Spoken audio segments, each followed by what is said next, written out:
you had to do the IUP thing.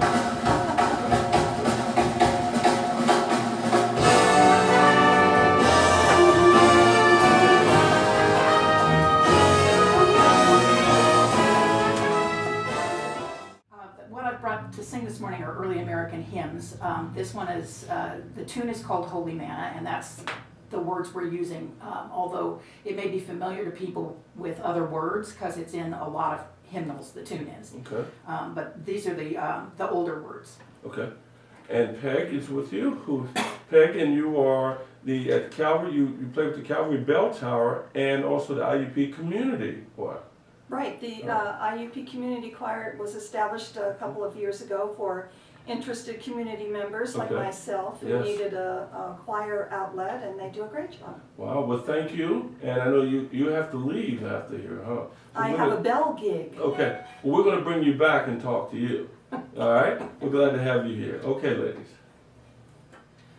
Brethren, we have met to worship and adore the Lord our God. Will you pray with all your power while we try to preach the word? All is vain unless the Spirit of the Holy One comes down. Brethren, pray, and holy manna will be scattered all around.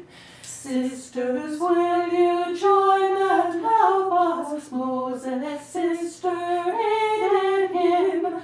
Will you help the trembling mourners who are struggling hard with sin?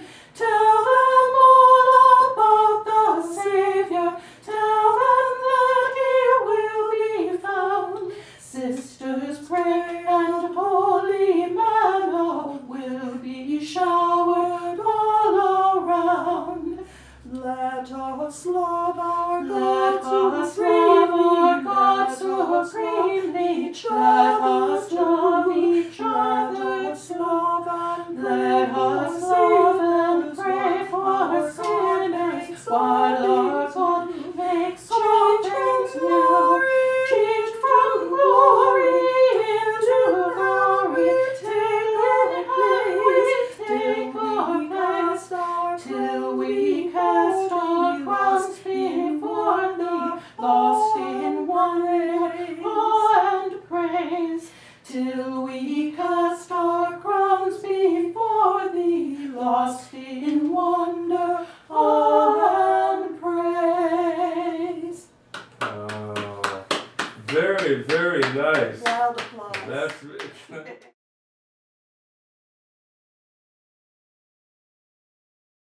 Who is Becky Driscoll? Well, I guess the easiest way to say that is right now mostly I'm the First Lady of IUP. That's kind of what I do. But I'm also a church musician.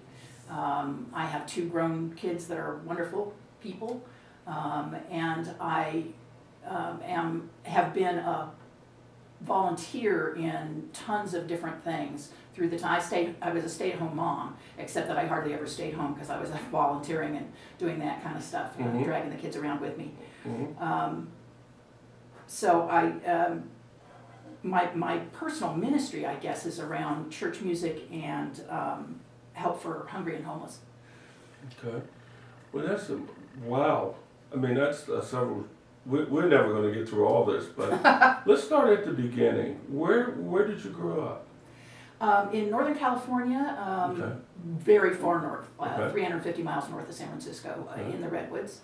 My folks taught at Humboldt State University, so I grew up in a university. And actually the town there is, the town and the university are about the same size, the same way that it is here. That's one of the things that I've really enjoyed about Indiana, is that it feels like home because that's so similar.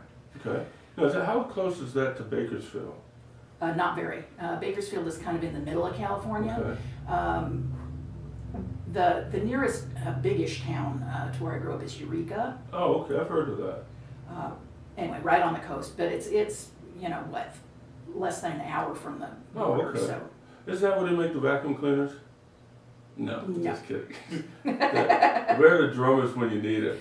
Okay, what kind of student were you in school? I was a very enthusiastic student, actually. I loved school. And it was a smallish school system. So we got a lot of individual attention. Okay. My very favorite thing to do just for fun is reading. And so that went really well with the whole school thing. Okay.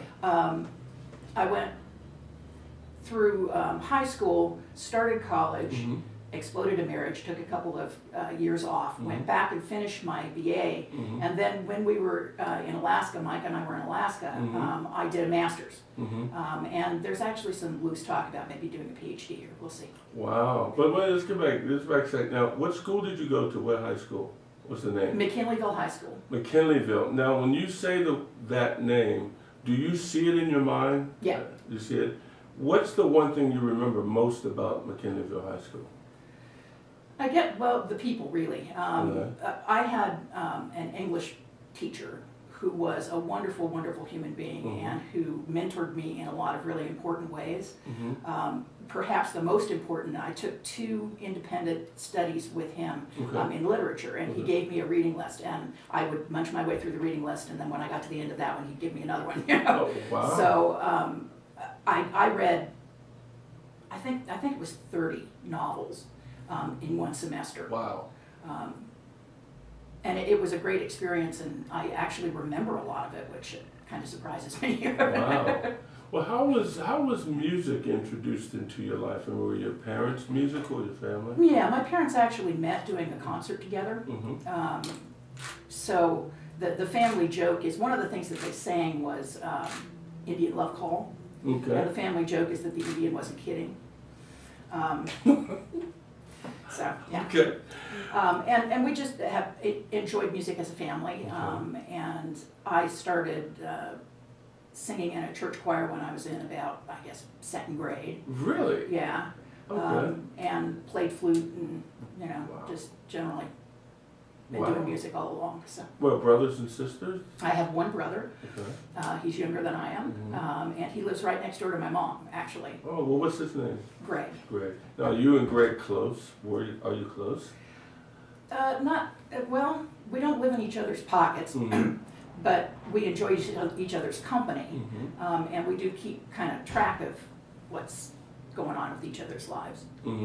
So music was introduced, and when you were a little kid or a young kid, did you see yourself getting involved in music in a serious way? Or? Yeah, I actually studied to sing opera for a while, and thought I might have an opera career. But I have a not very big voice, opera-wise, and it was going to involve moving to Germany, and I didn't want to be that far away from my family.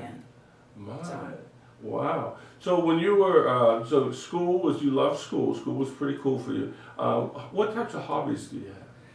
I do a lot of needlework, fiber kind of projects. I weave. I knit a little bit, crochet, those kinds of processes. Okay. I read. That's still like my favorite thing ever. That's mostly it. Okay. Wow. Now we're going to get to when you met Mike. We're going to get to that story at some point. You still remember that, don't you? Oh yeah. We're going to talk about it. Before we get to that, we would like to have you do a selection if you don't mind. I would be glad to. Now which one are you going to do? So next? this is "Come Brothers and Sisters." Again, it's an early American hymn. And this is actually the one that I sang at the Concert of Praise a couple of years ago. Okay, which is my favorite. I really love this. You're gonna sing this, and then we're gonna talk on the other side. You're listening live to Acoustic Hour 1160 WCCS. IUP's First Lady, Becky Driscoll, is here. Come, brothers and sisters who love one another and have done for years that are gone. How often we've met here in sweet heavenly union, which opens the way to God's throne.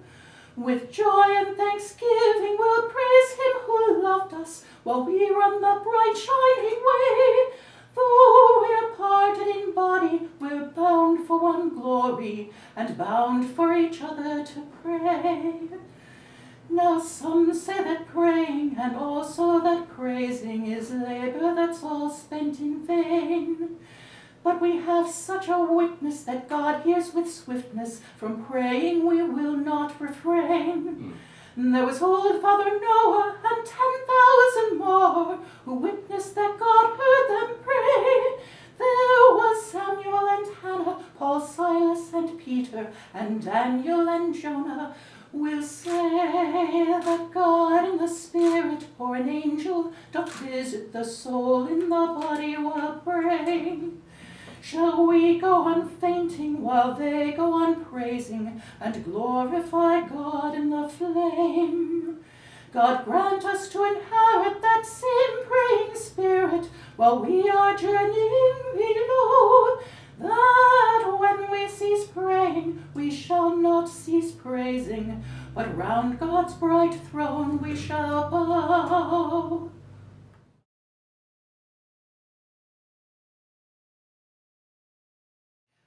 This is a Shaker song called Father James' song. I'm sorry, Father John's song. And I haven't forgotten the words, there aren't any. But there is a story that goes with it. Okay. This leader in the Shaker community went into town and was badly beaten by the townspeople who thought Shakers were a little odd. And so he was mobbed and beaten, and he made this song up as he walked the 6 miles home to his community, beaten to a fare thee well. Okay. God knows